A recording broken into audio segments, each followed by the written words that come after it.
সবার আগে মনে রাখতে হবে বাবা, কীর্তন বিষয়টা হচ্ছে একটু নারকেলের মতো। আমার নারকেল দেখেছো তো?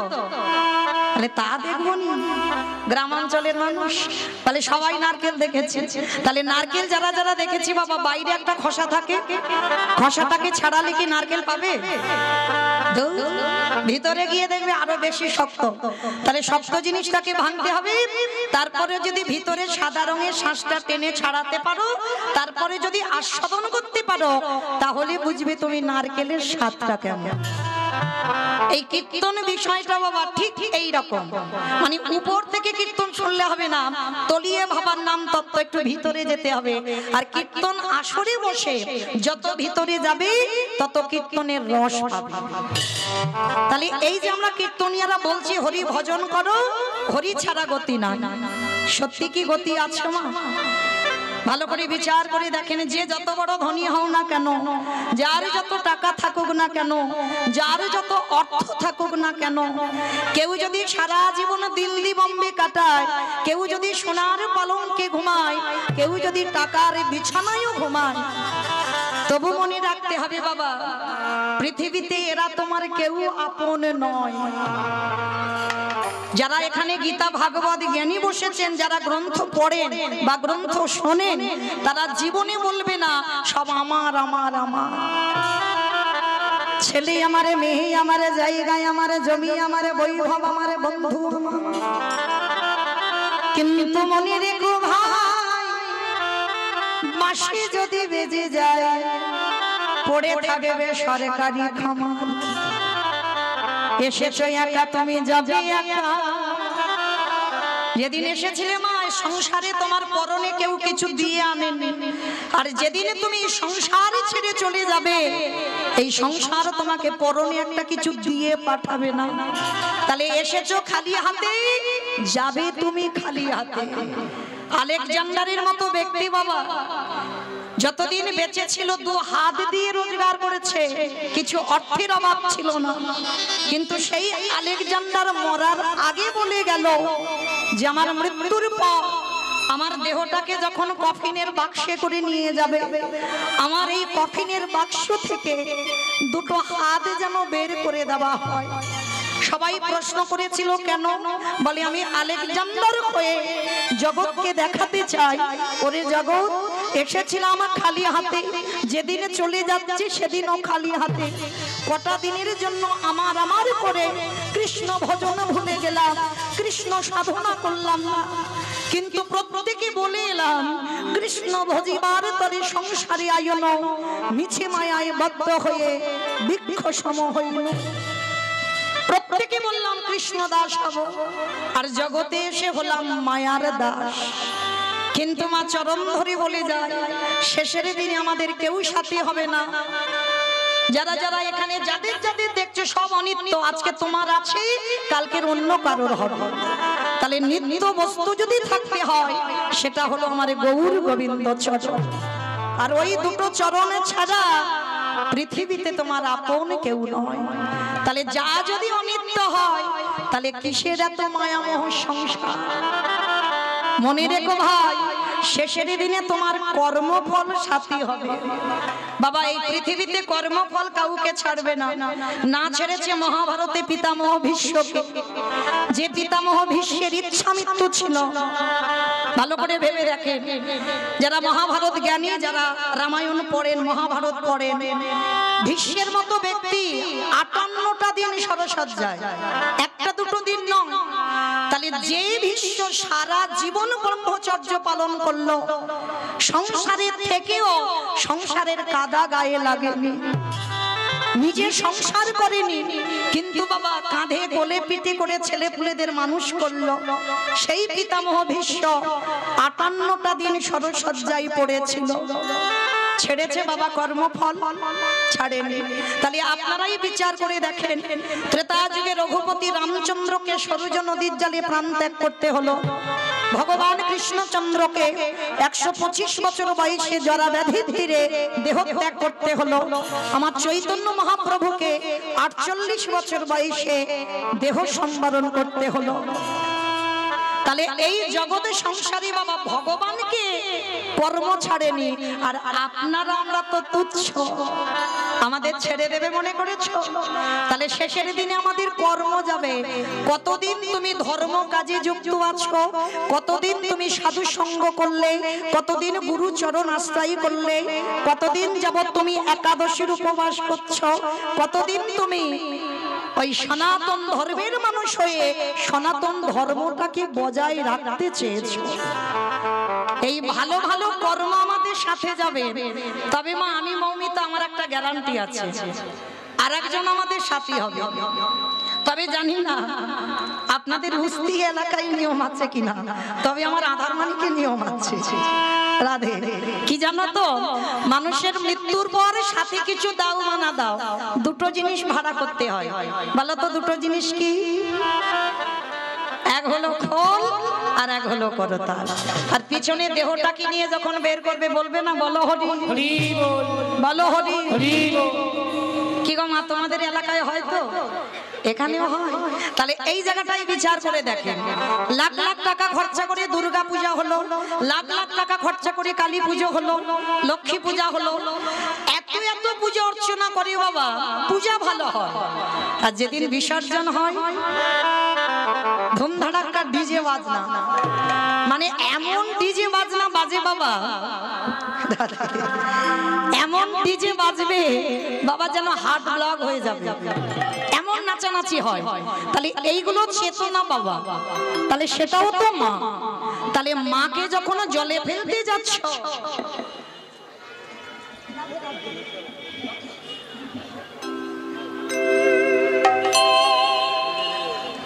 উলুধ্বনি উলুধ্বনি, আমি ঋণী।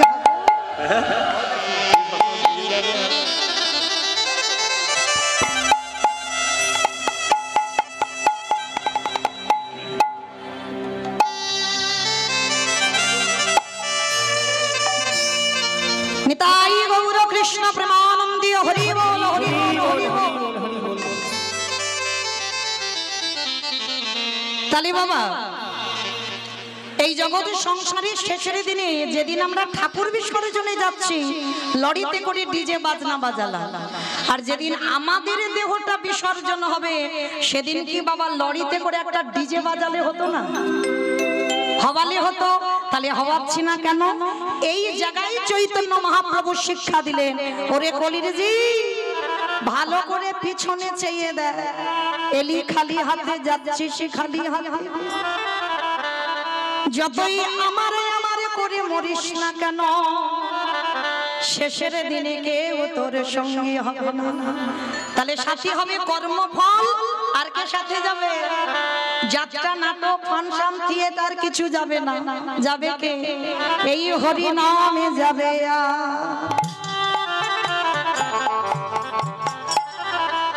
আমাদের পচা দেখো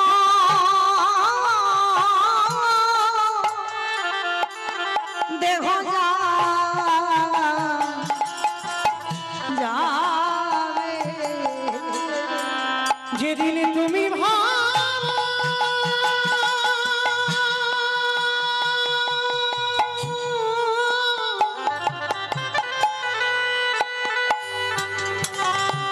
যেদিন তুমি ভাবো বাবা,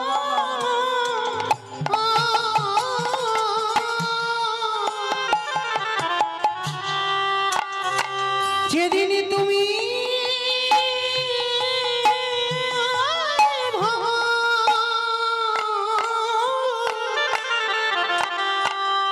ওই ভাব পাটে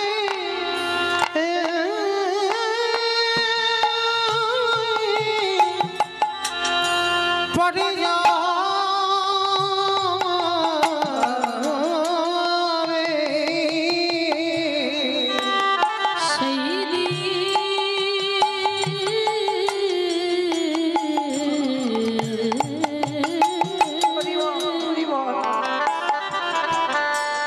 সেই দিনে নামে যাবে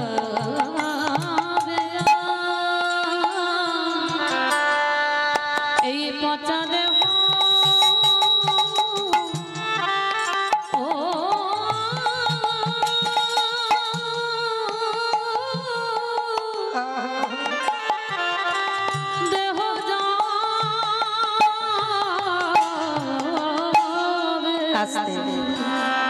তাহলে চলেন আজকে আমরা সবাই যাব শ্রীধাম নদিয়া নবদ্বীপ ধাম। কি মাইরা নদিয়াতে না গেলে বাবা কীর্তন হবে না। সে যত বড় বড় কীর্তনীয় আসুক না কেন, নদিয়ায় যদি আমার গৌরকে ডাকা না হয় কীর্তন হবে না। কেন না, সংকীর্তন পিতা শ্রীকৃষ্ণ চৈতন্য, সংকীর্তন যজ্ঞে তারে যেই ভজে সেই বড় ধন্য। তাহলে যাতে আমাদের সবার মঙ্গল হয়, মঙ্গলের জন্য চলেন একটু নদিয়ায় যাব। কি মাইরা সবাই নদিয়ায় যাবেন তো? সবাই যাবেন? বাহ, চলো একটু ঘুরে আসি। তবে দেহগুলো নিয়ে রাত্রিবেলা যাব না, দেহ থাক, মনগুলো নিয়ে যাব সুরধনী গঙ্গায়। আর সুরধনী গঙ্গায় গিয়ে দেখব সত্যতে নারায়ণ, ত্রেতাতে রাম, দ্বাপরে কৃষ্ণ, কলিতে হলো গৌরাঙ্গ। আর যেদিন আমার প্রভু নদিয়ায় এসেছিল, নদিয়ার অবস্থাটা কেমন ছিল জানো? বৈষ্ণব মহাজনেরা বৈষ্ণব পদ লিখছে বাবা, কত সুন্দর কথা দেখো। ওগো নদিয়া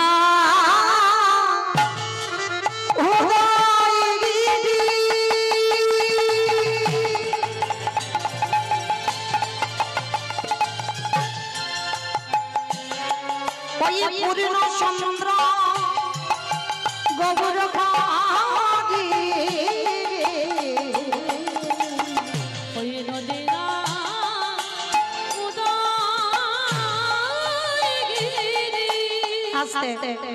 আগে একটু কথা বলেনি মা, ঝগড়া করতে গেলে প্রথমে করে নেওয়া ভালো, আর মাঝ রাস্তায় গিয়ে তো মারামারি হয়ে যাবে। তাহলে আগে করে নি। এই কীর্তন শুনতে গেলে আমার প্রভুর জন্য একটু কাজকর্ম করতে হয়। আর বিশেষ করে আপনারা জানেন তো, এখনো কিন্তু দামোদর ব্রতর মাসে বসে আছে, বড় ধন্যাতি ধন্য মাস। তাহলে এই ধন্যাতি ধন্য মাসে কীর্তন আসরে বসে প্রভুর জন্য কর্ম করব।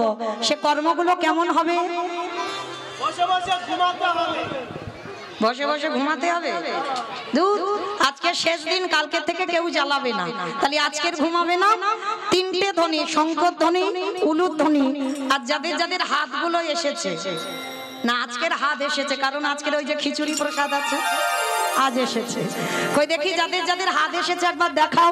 নিতাই গৌর প্রেমানন্দে হরি হরি বল, হরি বল। বেশ, কই দেখি আবার একটু উলুর ধ্বনি দিয়ে দেখান দেখি।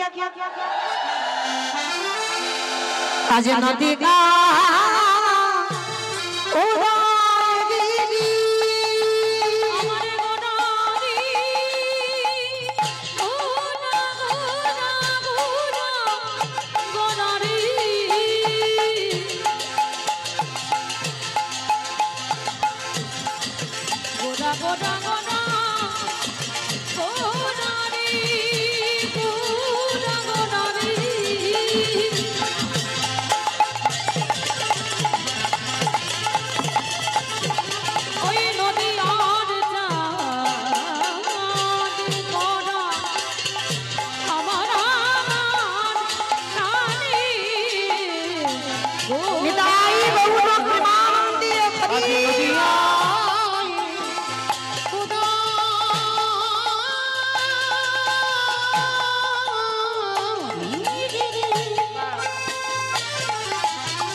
হইল উদার, কৃপা করে হইল উদার, কৃপা করে হইল উদার। ওই না সোনার নদিয়া গৌর উদয় খালা, সোনার নদী গৌর উদয় হলো। ওই না রাধা প্রেমে আস্বাদিতে এই গলির জীবে উদ্ধারিতে, মুখে জয় রাধে শ্রী রাধে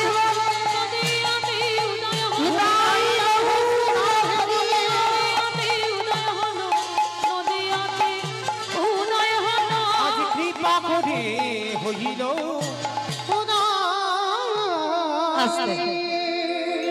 মায়েরা এবার কথা হবে না, এবার একটু আমি কথা বলবো, আপনারা মন প্রাণ দিয়ে শ্রবণ করবেন। কেমন? এই যে নদিয়ার মাটিতে আমার চৈতন্য মহাপ্রভু যুগ ধর্ম প্রবর্তক নাম সংকীর্তন, চারি ভাব ভক্তি দিয়া নাচাই ভুবন। আপনি ভক্ত ভাব করি অঙ্গীকার, আপনি না করলে ধর্মজীবের শিখানো না যায়, আপনি আচরি ধর্মজীবের শিখায়, এই তো সিদ্ধান্ত গীতা ভাগবতে গায়।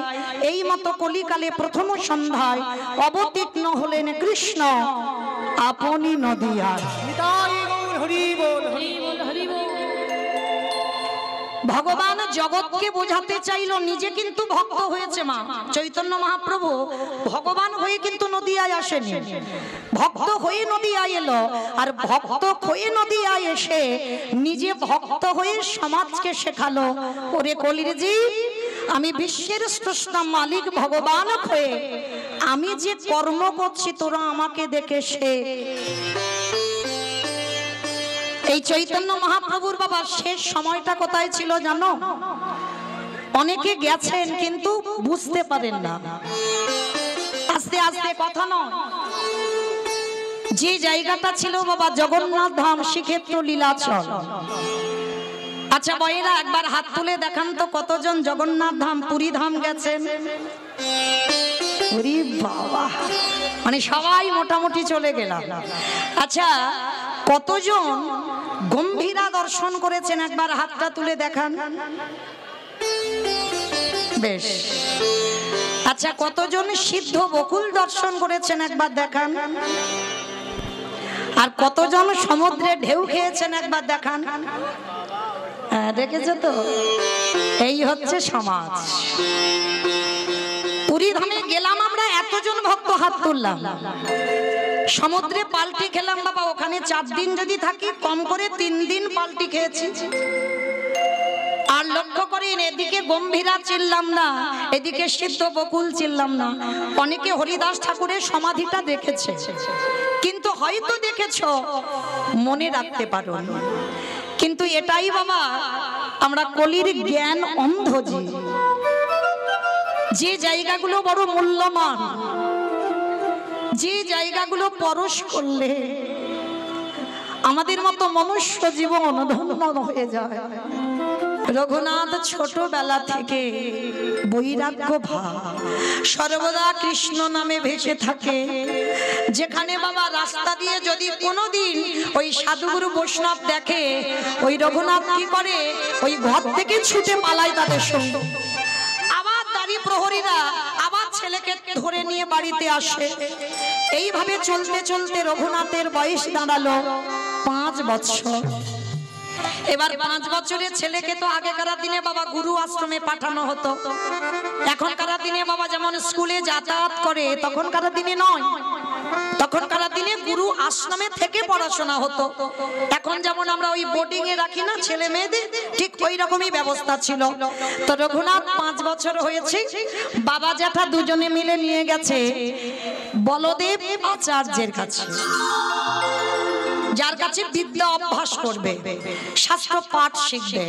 তা যেই না রঘুনাথকে নিয়ে গেছে বাবা, বলদেব আচার্য বলে উঠলেন, শোনো হিরণ্য, শোনো গোবর্ধন, বাবা ভালোই ভালোই বলছি, তোমাদের বড় লোকেদের ছেলের একটু খামখেয়ালি স্বভাব, ওকে আমি এখানে রাখতে পারবো না। তোমরা ভালোই ভালোই বলছি, ওকে নিয়ে বাড়িতে যাও। কখন বলতে কি করে ফেলবে বাবা, আমি ওকে সামলাতে পারবো না। গোবর্ধন আর হিরণ্য বলছে, গুরুদেব আপনি জানেন না আমার রঘুনাথের চরিত্র, আপনি জানেন না। 1 সপ্তাহ রাখি,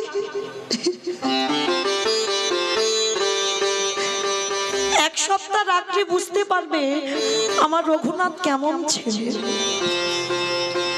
তবে শোনো বাবু, 1 সপ্তাহকে আমি রাখবো, কিন্তু তারপরে যদি দেখি ও ছেলে বেয়ারা ছেলে, বেয়াদব, কথাবার্তা শোনে না, আমি কিন্তু তোমার বাড়িতে রেখে আসবো।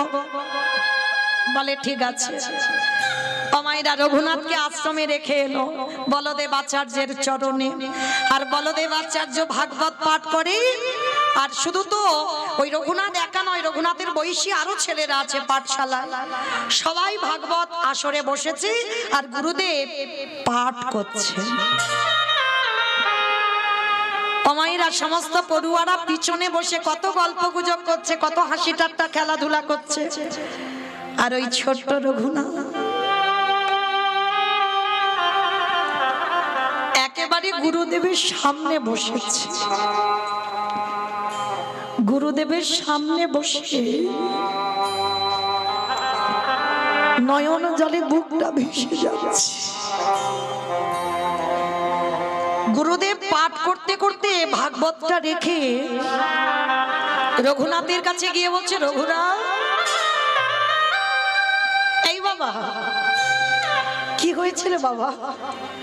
তুই এমন করে সামনে অনেকক্ষণ ধরে দেখছি তুই কাঁদছিস। আরে তুই এই কঠিন কঠিন ভাগবতের শ্লোক, এই ভাগবত তুই কিছু বুঝতে পারছিস না গুরুদেব?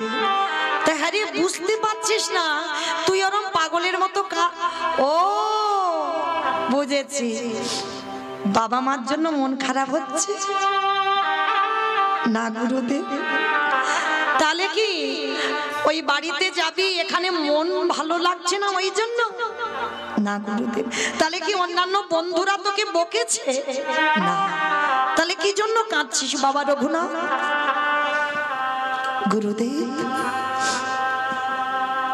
মুখ থেকে বেরিয়ে এলো, আমি কি তারে পাবো না?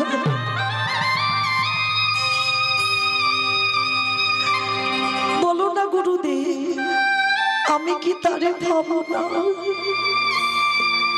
কার কথা বলছিস বাবা তুই? এইটুকু বয়সে কাকে বাবার কথা বলছিস?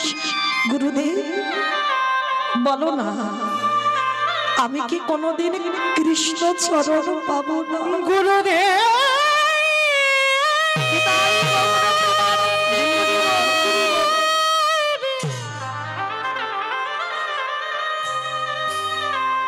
আমি কোথায়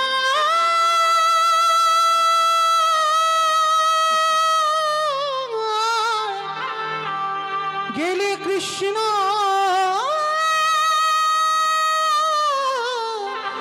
পাবো?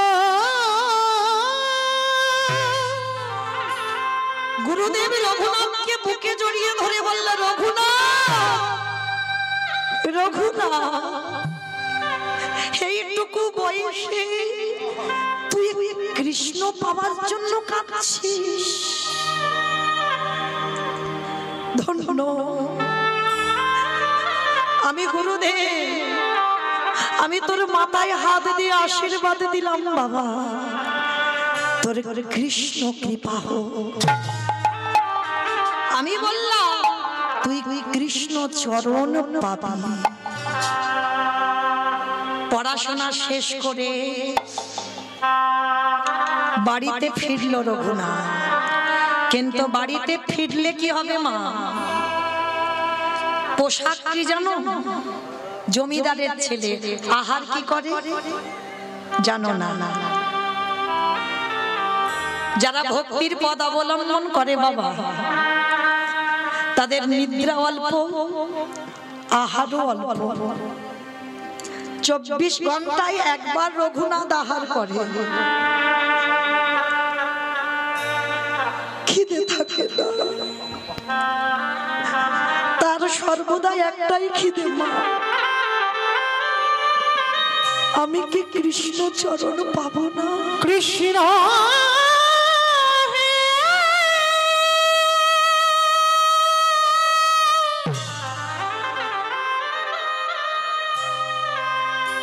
একেবারে দেখা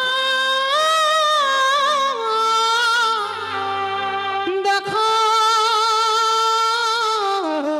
রে, আমি কি তারে পাবো না? দেখা রে কৃষ্ণ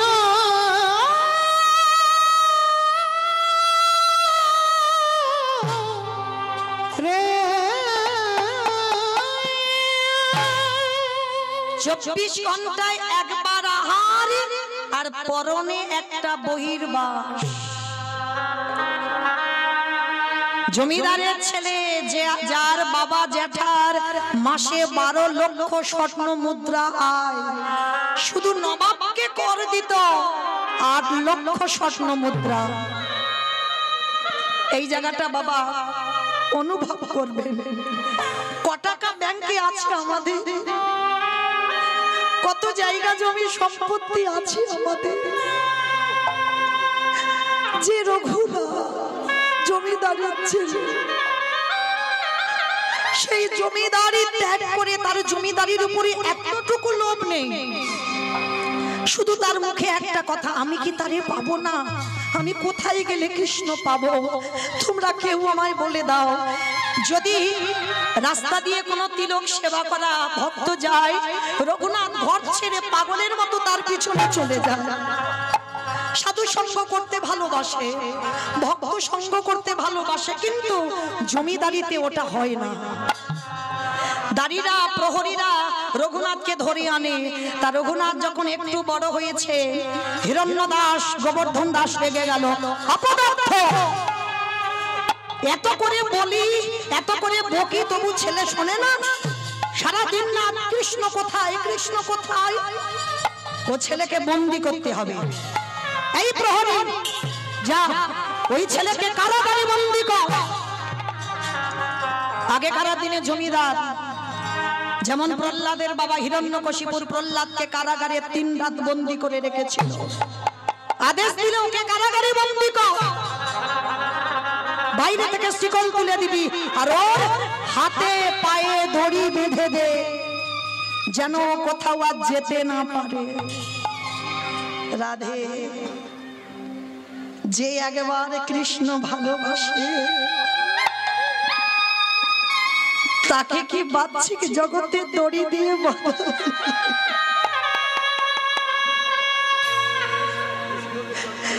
কৃষ্ণ চরণে যে একবার আত্মসমর্পণ করে দেয়, তার বাহ্যিক জগতের কোনো দড়িতে আর কেউ বাঁধতে পারে না। রঘুনাথকে যখন দড়ি দিয়ে বেঁধে দিল না, রঘুনাথ হেসে উঠল। ঠিক করেছো, ঠিক করেছো বাবা, ঠিক করেছো। এতদিন আমার ভজন ঠিক হচ্ছিল না, এই যে আমাকে কারাগারে বন্দি করে রাখলে না, এইবার আমি নিরজনে ভজন করতে পারবো। মনে রাখবে বাবা, অনেকে আছে না লোকালয়ে নাম জপ করে, অপরাধ নিও না। যদি কেউ কষ্ট পান, কষ্ট পাওয়ার জন্য বললাম না, এটা নাম নয়। এ তুমি লোক দেখানি নাম করছো। নাম যদি করতে হয় ভিতরের নাম করো। জানালা দরজা বন্ধ করে দাও, কৃষ্ণ প্রতিচ্ছবি নিয়ে একবার আকুল প্রাণে হা কৃষ্ণ, প্রাণ কৃষ্ণ বলে কাঁদো। আর কিছু করতে লাগবে না, লোক দেখানির দরকার লাগে না। তো আজকে রঘুনাথের হাতে পায়ে দড়ি বেঁধে দিয়েছে, বাইরে থেকে শিকল তোলা, খেতে দেয়। 1 সপ্তাহ হয়ে গেল মা, রঘুনাথ কিছু খায় না। কি গো মা, অনেকে আমরা কাল একাদশী করেছি, অনেকে আবার আজকের একাদশী করেছি। একদিন একাদশী করলে দ্বাদশীতে যেন শরীর আর চলে না। রঘুনাথ 1 সপ্তাহ কিছু খায়নি, 1 সপ্তাহ অনাহারি অনিদ্রায়, সারাদিন শুধু একটাই কথা, কোনো নাম জপ নয়, আমি কি তারে পাবো না। হিরণ্য দাস রেগে গিয়ে জ্যাঠামশাই কারাগারে এসেছে। রঘুনাথ, রঘুনাথ, শুনলাম তুমি নাকি আজকের 1 সপ্তাহ হয়ে গেল কিছু আহার করছো না, কি হয়েছে তোমার? কেন তুমি খাচ্ছ না? তুমি কেন ভুলে যাচ্ছ তুমি জমিদারের ছেলে? আমাদের অবর্তমানে এই জমিদারি দেখভাল করবে কে? কি হয়েছে তোমার বাবা? বলো তুমি আমার কাছে কি চাও? যেই না জ্যাঠামশাই বলেছে কি চাও, সঙ্গে সঙ্গে ওই ছোট্ট ছেলে হাতে পায়ে দড়ি বাঁধা তো, রঘুনাথের মাথাটা জ্যাঠামশাই চরণে দিয়েছে। জেঠু, জেঠু, আমি চাইবো তুমি আমায় দেবে জেঠু, বলো না, আমি যা চাইবো তুমি আমায় দেবে। রঘুনাথ, আমি তোর কষ্ট দেখতে পাচ্ছি না, তোর কষ্ট আমি দেখতে পাচ্ছি। বল বাবা বল, একবার বল তুই আমার কাছে কি চাস? আগে তুমি আমার মাথা ছুঁয়ে বলো, এক সপ্তাহ যে খাইনি না, ছেলেটার কোনো ক্লান্তি নেই। কারণ কৃষ্ণকে যারা ভালোবাসে তাদের কোনো ক্লান্তি থাকে না। বলো না, বলো না জেঠু, আগে আমার মাথা ছুঁয়ে বলো, আমি চাইলে তুমি আমায় দেবে? দেব, দেব বাবা দেব, কিন্তু তুই কান্না বন্ধ কর, কান্না বন্ধ কর। তবে মনে রেখো জেঠু, তুমি কিন্তু আমায় কথা দিলে আমি যা চাইবো তুমি আমায় দেবে। তাহলে দাও, কৃষ্ণ এনে দাও,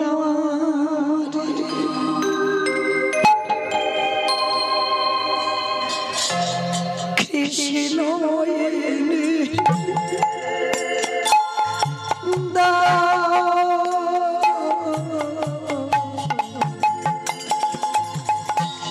কৃষ্ণ এনে দাও মরে, কৃষ্ণ এনে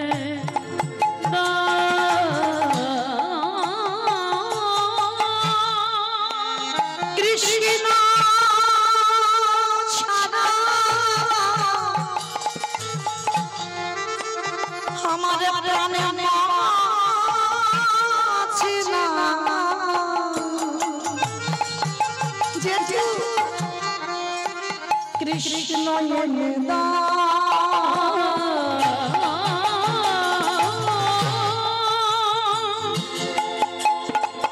কৃষ্ণ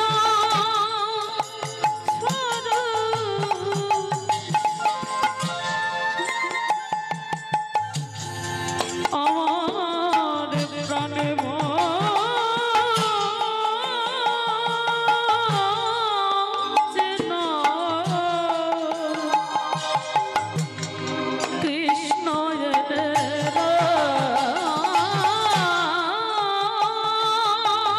এরা কেউ বোঝে না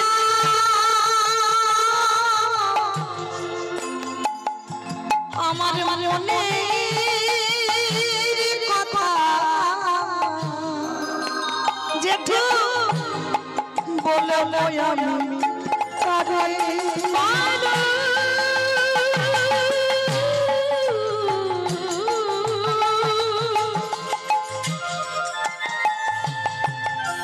এরা কেউ বোঝে না, এরা কেউ জানে না আমার মনের কথা। আমার মনে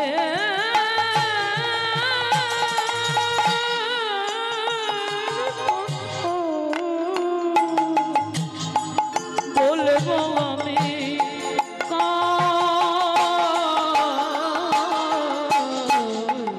কৃষ্ণ এনে দাও আমারে, কৃষ্ণ এনে দাও,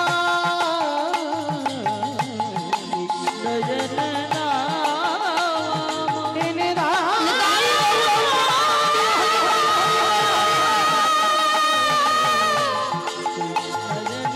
কৃষ্ণ এনে দাও,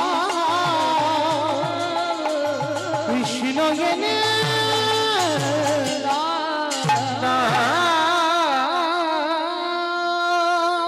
রঘুনাথ, রঘুনাথ, তুই কৃষ্ণ পাবার জন্য কাঁদছিস। খবর পেল গুরুদেব বলদেব আচার্য, সেই বলদেব আচার্য ছুটে এলো রঘুনাথের কাছে। রঘুনাথ, কৃষ্ণ বলে কাঁদলে কৃষ্ণ পাবি না বাবা, কাঁদতে যদি হয় গৌর বলে কাঁদ। কারণ রাধা কৃষ্ণ একাত্মা দুই দেহ ধরি অনন্য বিলাসীর আস্বাদন করি, এই দুই ভাবিবে চৈতন্য গোসাই ভাব রসাস্বাদিতে দোহে একোঠা। কৃষ্ণ বলে কাঁদলে কৃষ্ণ পাবি না, কারণ সেই রাধা কৃষ্ণ একাত্মা হয়ে কলিতে গৌর হয়েছে। গৌর বলে কাঁদ। গুরুদেব, গৌর বলে কাঁদবো, কোথায় পাবো গৌর? চলে যা নদীয়ার মাটিতে। কথাটা শোনার সঙ্গে বাবা জ্যাঠাকে সঙ্গে নিয়ে রঘুনাথ নবদ্বীপে গেল। কেমন ভাগ্য দেখো, নবদ্বীপে গিয়ে রঘুনাথ খবর পেল আমার নিমাই 24 বছর বয়সে সন্ন্যাস নিল। আভাগা যেদিকে যায় সাগর শুকায় যায়। এতদিন কৃষ্ণ বলে কেঁদেছিল, কৃষ্ণ তো পেলই না। যখন জানলো সেই কৃষ্ণ গৌরকে পাবার জন্য নদিয়ায় গেল, আর গিয়ে দেখলো নিমাই 24 বছর বয়সে সন্ন্যাস। ফিরে এলো বাবা জ্যাঠার সঙ্গে। কিছুদিন পর খবর পেল শান্তিপুরে অদ্বৈত আচার্যের ঘরে আমার নিমাই এসেছে। আর তখনকার দিনে এরা তো নবাব ছিল, রাজরাজা, এদের কানে আগে খবরটা যেত। যখন গোবর্ধন আর হিরণ্য খবর পেল যে নিমাই ফিরেছে শান্তিপুরে অদ্বৈত আচার্যের ঘরে, সঙ্গে সঙ্গে বাবা ওই ছেলে রঘুনাথের হাতটা ধরে ছুটে গেল শান্তিপুরে। প্রভু আমার নর্তন কীর্তনে বিভোর, রসে তনু ঢর ঢর গৌর কিশোর বদ, রসে তনু ঢর ঢর গৌর কিশোর বদ, রসে তনু ঢর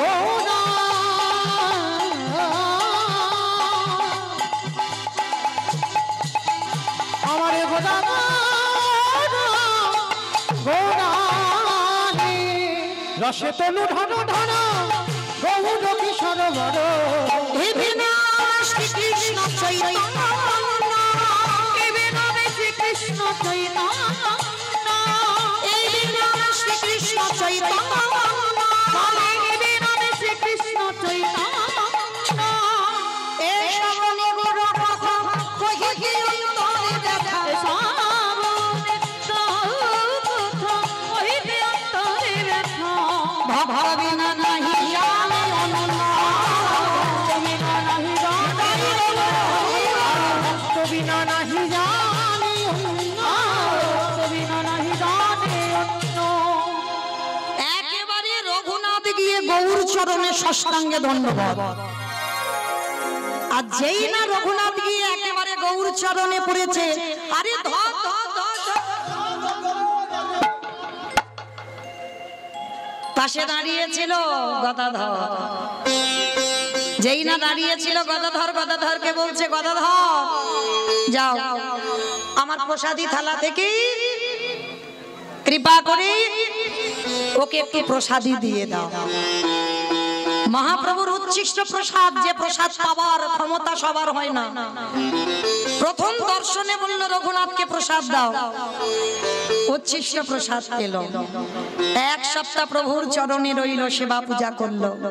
প্রভু বলল রঘুনাথ এবার আমি যাব, আমি আমার জায়গায় ফিরবো, জগন্নাথ ধাম শ্রীক্ষেত্র লীলাচল। তুমি কাজ করো, তুমি সংসারে ফিরে যাও। না না প্রভু না, আমি তো সংসারে যাব বলে আমি তো তোমার চরণে আসিনি গো। এই ছেলে এখনো তো সে সময় হয়নি। কি বাবা, সময় যতদিন না হয় গৌর চরণে যাওয়া যায়? রঘুনাথ বিরক্ত করো না, বারবার বলছি বাবা মা পড়াশোনা শিখিয়েছে, পড়াশোনা করেছো, বাবা মার জমিদারি দেখভাল করো, সেটাই তোমার জন্য ভালো হবে। না প্রভু, আমি ওই জমিদারি, আবার কথা বলে মর্কট বৈরাগ্য ধারণ করবে না রঘুনাথ, লোক দেখানি বৈরাগ্য পালন করবে না। যেদিন প্রকৃত বৈরাগ্য আসবে সেদিন আমার কাছে আসবে, তার আগে নয়। আর তোমাকে আমার কাছে আসতে হবে না, আমি তোমাকে আমার কাছে আনবো। এখন আমি তোমার আদেশ দিলাম, তুমি ফিরে যাও, তুমি তোমার সংসারে। প্রভুর আদেশ মতো আমার রঘুনাথ গঙ্গা পার হয়ে আজকে আসছে নিজ ঘরে আদি সপ্তগ্রাম।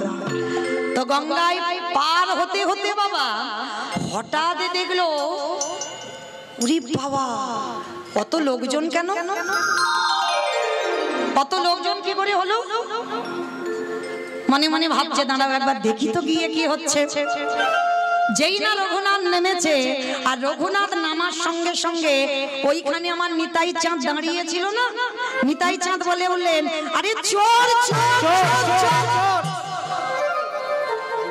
সবাই রঘুনাথকে দেখে বলছে চোর চোর চোর চোর। রাধে, সবাই তো অবাক, রঘুনাথকে তো চেনে, বড় লোকের ছেলে না, সবাই রঘুনাথকে চেনে। আরে আমাদের নিতাই চাঁদ দেখে চোর বলছে কেন? বলে অত চোর। বলে কেন চোর বলছো? বলে শোনো, ও তো জানে না নিতাই পদ কমলা,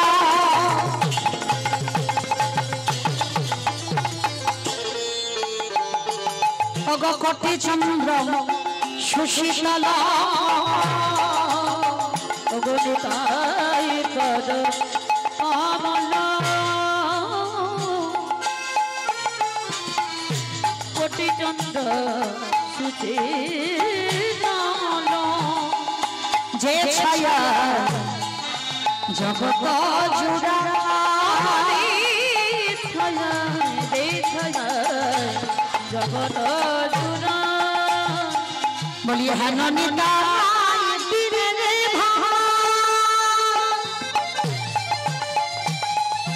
রাধা কৃষ্ণ আইতে না, নিতাই বিনে রে ভাই, রাধা কৃষ্ণ আইতে নাই। বীর করি ঘর নিতাইয়ের ভাই, তোমরা বীর করে ভজ নিতাইয়ের পায়। বলি ভজ ভজ আমার নিতাই ভজ, নিতাই ভজিলি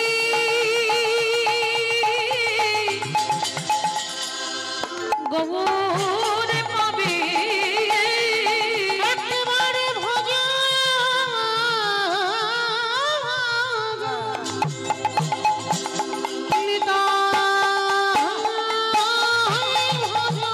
বলে গগুরে ভজলে ভজে যাবে, ভজ ভজ নিতাই ভজ, বলি ভজে গেলে যুগল সেবা করে, ভজ ভজ নিতাই ভজ, যুগল সেবা করে, ভজ ভজ নিতাই ভজ, রাই ভগবান নিতাই ভজ, ভজ ভজ নিতাই ভজ।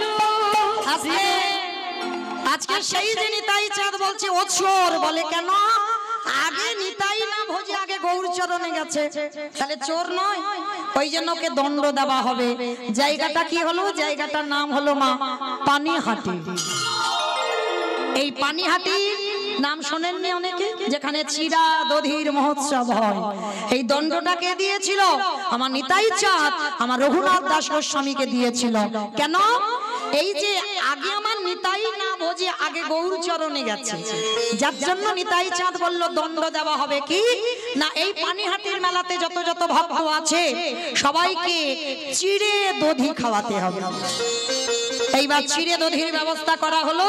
হিরণ্য দাস গোবর্ধন দাস এসে পানিহাটির মেলাতে যত যত ভক্ত চিড়ে দুধ দই মিষ্টি সবাইকে খাইয়ে দিল। এইবার রঘুনাথ ঘরে ফিরল। ঘরে ফিরে বড় হলো মা, দেখাশোনা করে রঘুনাথ বিয়ের দিনক্ষণ স্থির হলো। বিয়ে দেওয়া হলো, যার নাম হলো রত্নাবতী মা। বিয়ের দিন গেল, পরের দিন কাল রাত্রি ফুলসজ্জার দিন। প্রতিটা নারী স্বামীর কাছে চায়, কিন্তু রঘুনাথ ফুলসজ্জার দিন স্ত্রীর কাছে হাত পেতে চাইল। কি চেয়েছিল? চিরজনমের মতো এই রাত্রিবেলা আমাকে বিদায় দাও। বিদায়? কোথায় যাবে? আমি যেতে চাই কৃষ্ণ চরণ পাবার লালসায়। সেই রাতের অন্ধকারে মা রত্নাবতী চিরজনমের মতো স্বামীকে ত্যাগ করলো, কিন্তু ত্যাগ করার আগে একটাই কথা বলল, সারা জীবনের মতো আমি তোমাকে ত্যাগ করলাম বটে, যদি কোনোদিন কৃষ্ণ সনে দেখা হয় তোমার রত্নাবতী তোমার জন্য বসে রইল, তোমার রত্নাবতীর নামটা তার চরণে দিয়ে দিও। সেই রত্নাবতীকে ফেলে রঘুনাথ গেল জগন্নাথ ধাম, পুরী ধাম।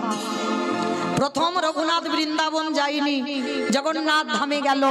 আর জগন্নাথ ধামে যখন গেল, পরের দিন সকালবেলা বাবা জ্যাঠা খবর পেল রঘুনাথ পুরী ধামে চলে গেছে, আর সংসারে ফিরবে না। আর পরের দিন থেকে ওই বস্ত্র অর্থ সব ওই হুগলি জেলা থেকে পুরী ধামে যায়, আর রঘুনাথ গরিব ভিখারিদের দান করে। রাধে রাধে। কিন্তু মহাপ্রভুর এগুলো পছন্দ নয়। কেন? রঘুনাথ তোমার বাবা জ্যাঠার আছে বলে, তোমার বাবা জ্যাঠার অহংকার, তারা অন্ন দান করে, তারা বস্ত্র দান করে, তারা অর্থ দান করে, কিন্তু রঘুনাথ আমি চাই না, তুমি আমার ভক্ত হয়ে তুমি ওই বিষয়ের বস্তু নিয়ে তুমি দান করো। পরের দিন রঘুনাথ বাবা জ্যাঠাকে খবর পাঠালো, বাবা তোমরা কিছু আর পাঠাবে না। পাঠালো না। রঘুনাথ কি খায়? ওই পুরী ধামে নগরে নগরে ভিক্ষা করে যা পায় নিজে রান্না করে প্রসাদ পায়, সেটাও আমার মহাপ্রভুর পছন্দ নয়। রঘুনাথ যে ভিক্ষা করে খাবে এটা প্রভুর পছন্দ নয়, সেটাও বন্ধ করে দিল। তাহলে কি খাবে? যারা পুরী ধামে গেছেন, আনন্দ বাজার নিশ্চয়ই দেখেছেন, মন্দিরের ভিতরে যেখানে প্রসাদী বিক্রি হয়, ওই আনন্দ বাজারে রঘুনাথ বসে থাকে। আর ওই যেগুলো বেশি হয় যদি কেউ কৃপা করে রঘুনাথকে দেয়, এটাও আমার গৌর হরির পছন্দ নয়। স্বরূপ দামোদরকে দ্বারা খবর পাঠালো, রঘুনাথকে গিয়ে বলো ও যে অযাচিত ভাবে কারোর কাছ থেকে কিছু চেয়ে খাবে, পছন্দ নয়। তাহলে কি করবে মা? আনন্দ বাজারে বসে রইল, কেউ দিচ্ছে তাও পছন্দ নয়। তাহলে কতটা পরীক্ষা নিয়েছিল ওই জমিদারের ছেলে রঘুনাথের উপরে। শেষে দিন চলছে কি করে, এক সপ্তাহ কিছু খাইনি রঘুনাথ। আর শেষে খিদের জ্বালা যখন সহ্য হচ্ছে না, ওই জগন্নাথের যে রান্নাশালা আছে দেখেছে, রান্নাঘর, ওই রান্নাঘরে যে নর্দমা নালা আছে না, যে নালা দিয়ে দেখবেন ওই অন্ন ব্যঞ্জন অল্প অল্প ভেসে যায়। রঘুনাথের এত খিদে পেয়েছে, এক সপ্তাহ কিছু খাইনি, ওই নালাতে পড়ে আছে। আর নালা দিয়ে ওই পচা পান্তা ভাত, মানে সেই অন্নটা যদি হাতে তোলে মা গলে পড়ে যাবে। কৃষ্ণ ভজন তো সোজা নয়, গলা পচা পান্তা ভেসে যাচ্ছে। রঘুনাথ আঁচলা করে তুলে নিয়েছে, আঁচলা করে তুলে নিয়ে মানে একবার যদি ধুতে যাই বাবা সব শেষ, আর থাকবে না। সেই পচা পান্তা, গৌরী তুমি তো বলেছো আমার ভিক্ষা করা যাবে না, কারোর কাছ থেকে অযাচিত ভাবে কিছু খাওয়া যাবে না, তাহলে আমি কি করব? ওই পচা পান্তা একটুখানি হাতে তুলে নিয়ে, প্রভু শুধু তোমার নাম করবার জন্য বেঁচে থাকতে হবে, ওই জন্য একটু আমি মুখে দিই। সবই এক গ্রাস দিতে যাবে, গৌর হরি পিছন থেকে এসে হাত ধরেছে, রঘুনাথ, রঘুনাথ, রঘুনাথ একা খাচ্ছিস, দিবি না? আমার একটু দে না বাবা। না না গৌর হরি, এ তো পচা গলা পান্তা ভাত, আর এই পচা গলা আমি তোমাকে দেবো কি করে? চুপ চুপ, একটা কথা, প্রসাদ কোনোদিন পচে? পচে না, প্রসাদ জীবনে পচে না, দে না। জোর করে রঘুনাথের কাছ থেকে পচা পান্তা ভাত একটু মুখে দিয়েছে, আর ভগবানকে নিবেদন করলে হয় প্রসাদ, আর ওইটা যখন ভক্ত সেবা করে নেয়, উচ্ছিষ্ট করে, সেটা মহাপ্রসাদ হয়। আর ভগবান প্রতিটা যুগে যুগে মহাপ্রসাদ মহাপ্রসাদ পাওয়ার জন্য লালায়িত। যেই না রঘুনাথের হাত থেকে কেড়ে দিয়ে ওই মহাপ্রসাদ সবই এক গ্লাস দিয়েছে, স্বরূপ দামোদর এসে বলছে, গৌরহরি তুমি ভক্তের ওই উচ্ছিষ্ট পাচ্ছ? রঘুনাথ আমি এতদিন ধরে তোকে পরীক্ষা করে দেখলাম, ধন্য তুই জমিদার বাড়ির ছেলে হয়ে, রাত সুখে থাকার ছেলে হয়ে এভাবে যে গৌর সেবা আমার জানা ছিল না। আজকে থেকে আমি তোর সকল দায়িত্ব আমার স্বরূপের উপরে দিয়ে দিলাম, কারণ আমার স্বরূপের মধ্যেই আমি বিরাজ করি। আজকে থেকে স্বরূপের চরণ ভজন করি। রঘুনাথ বলল, গৌরহরি আমার একটা মনের ইচ্ছা, কি আমি বৃন্দাবনে রাধা কুণ্ডের তীরে যাব, কারণ ওইখান থেকে তো উৎপত্তি, ওখানে তো টান একটু হবে মা, কারণ ওখানেই আশীর্বাদ করে পেয়েছিল। এই দামোদর ব্রতের মাসে জানো গিরি গোবর্ধন পরিক্রমা করে, হেঁটে নয়, আমরা তো পায়ে হেঁটে বাবা গিরি গোবর্ধন পরিক্রমা করলাম। রঘুনাথ ওই গন্ডি কেটে মানে বুকে হেঁটে, দেখবেন যারা গেছেন অনেকে করছে মাটিতে ধুলাইতে গন্ডি কেটে গিরি গোবর্ধন পরিক্রমা করে। আর সেই গিরি গোবর্ধন পরিক্রমা করে অনাহারি অনিদ্রায় রাধা কুণ্ডের তীরে বসে হৃদয়ে হাত চাপড় দিয়ে শুধু একটাই কথা বলতো, রাধে একবারে দেখা দাও, দেখা দাও, দেখা দাও। এত রোদ রাধারানী করুণাময়ী থাকতে পারতো না, নিজের উড়ানিটা নিয়ে আমার রঘুনাথকে আচ্ছাদন করে আমার রাধারানী দাঁড়িয়ে থাকতো। একদিন রঘুনাথ প্রশ্ন করলো, কে গো তুমি মেয়ে? প্রতিদিন দেখি তুমি আমাকে আচ্ছাদন করে দাঁড়াও, সে কি রে? যার জন্য পাগলের মতো কেঁদে বেড়াস, যার জন্য হৃদয়ে হাত চাপড় দিয়ে দেহটা সমাধিস্থ করতে চাস, সেই তো আমি। রাধে তুমি? আচ্ছা কে বললো রাধে তুমি আমার জন্য এত রোদে দাঁড়িয়ে আমাকে আচ্ছাদন করে আছো? তুমি যদি আমার সেই রাধে হও, একবার তুমি যুগল ভাবে দাঁড়াও, আমি আমার দেহটা সমাধিস্থ হওয়ার আগে আমি তোমার যুগল রূপ দেখে যেন যেতে পারি। যেই না আকুল প্রাণে রাধে বলে ডাকলো, আর আমার গোবিন্দকে নিয়ে রাধারানী আজকের দাঁড়িয়েছে আমার ভক্ত রঘুনাথের সামনে। রঘুনাথ দেখে বলে উঠল, রাধে দেখো আজকে তোমার ভক্তের জন্য আমি এসেছি। আর এসেই যেই না বাবা রাধারানী আমার গোবিন্দকে নিয়ে দাঁড়ালো, আর সেই রূপ আমার দর্শন করতে করতে রঘুনাথের বদন থেকে বেরিয়ে এলো, রাধে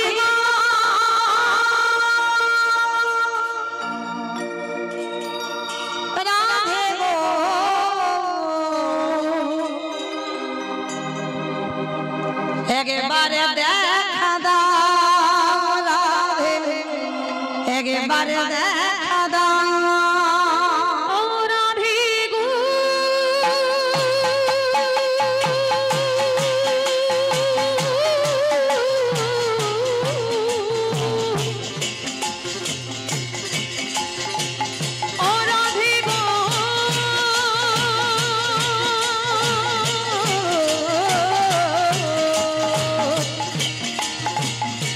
রাধে গো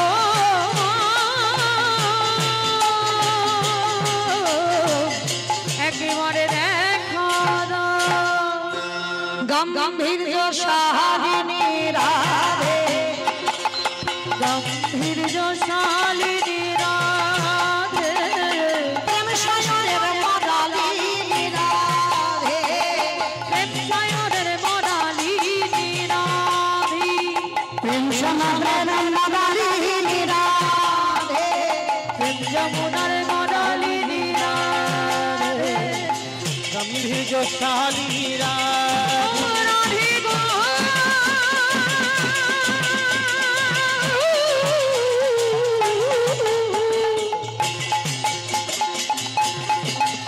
রাধে গো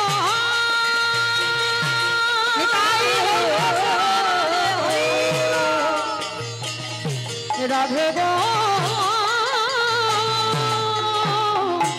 একেবারে দেখা দাও যেই রাধারানী আমার গোবিন্দকে নিয়ে দাঁড়ালেন ভক্ত বাৎসল্য ভগবান আমার সাক্ষাতে ভক্তকে দর্শন দিলেন আর ভক্তগণ সবাই মিলে আজকে দর্শন করলেন রাধা কুণ্ডের তীরে আমার রাধা গোবিন্দের যুগল মাধুর্য। চলো স্বামীর বামে স্বামীর বামে স্বামীর বামে দাঁড়াইল নবীন কিশোরী গো ও স্বামীর বামে দাঁড়াইল নবীন কিশোরী স্বামীর বামে দাঁড়াইল নবীন কিশোরী গো ওই স্বামীর বামে দাঁড়াইল নবীন কিশোরী ললিতা বিশাখায়াদি ও যত সহচরী গো যত সহচরী ক্ষমা দেখি সবাই মিলে একবার যাবার সময় হাত দুটো তোলো তো দেখি একবার সবাই পদ্মের পাতা হে পাতায় দিচ্ছে করতালি পদ্মের পাতায় পাতায়